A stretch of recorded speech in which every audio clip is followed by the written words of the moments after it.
I'm sitting here today in 2024, 49 days from the election, and I cannot believe, once again, we're talking about another assassination attempt on a president. And sticking with the first one just for a second, I mean, we've been saying on this show, since it happened, we keep looking for that exit ramp to get off what I call the crazy train of conspiracy, because I don't want to be on the crazy train. No. I don't want to, think what we've been thinking. And Delgado is usually the one who's on the crazy train. Pulling the horn, and I'm usually not joining him. But I mean, right from the jump on this first one, I just haven't found a reason to get off that crazy train. I've been looking for something that says to me, oh, okay, this is what this. I can't find it. Right. Yeah. I cannot find it. None of it makes any sense. None of it does. And I don't, even to this day, we don't actually know the truth. I mean, there's so much stuff that we don't know.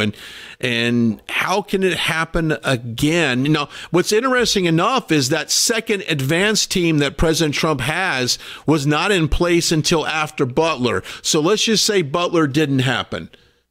This Secret Service agent that was several hundred yards in front of the president, kind of clearing the additional holes that he was going to play on, they wouldn't be there. That means that gunman might have been undetected. It might have been able to fire off several rounds in that AK-47. So thank God, in a way, that Butler did happen, so that we have the protocols in place to actually find that shooter in advance. Yeah.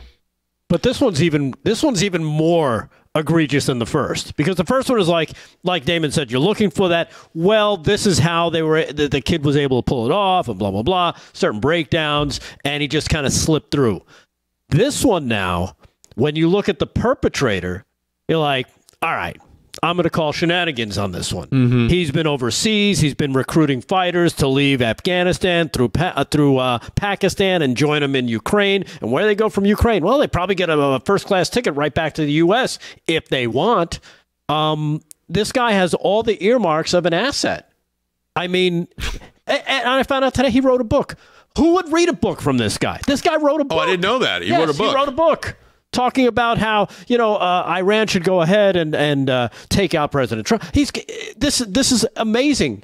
All the stuff that this guy has been involved with. He's been attached to several news stories. He's been interviewed by Time Magazine, New York Times. I mean, you go down the list. It's like, wait, who does this guy know?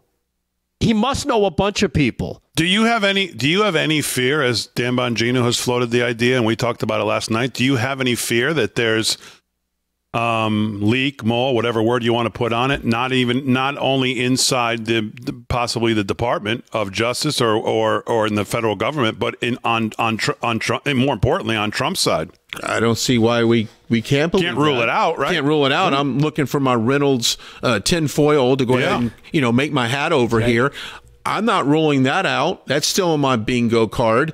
It's just too... Look, the guy camped out for what, 12 hours? 12 hours. 12 hours, had a sack of food, had ceramic plates, I guess, to protect himself. Obviously had a getaway vehicle, and God bless the guy who took the pictures. It was a woman, yeah. A woman. Took the picture, God bless her. Can you imagine if that person would not have been there? We'd still be looking for that individual. No doubt. Yeah. Nothing adds up, but it's 2024. Apparently, someone wants President Trump killed.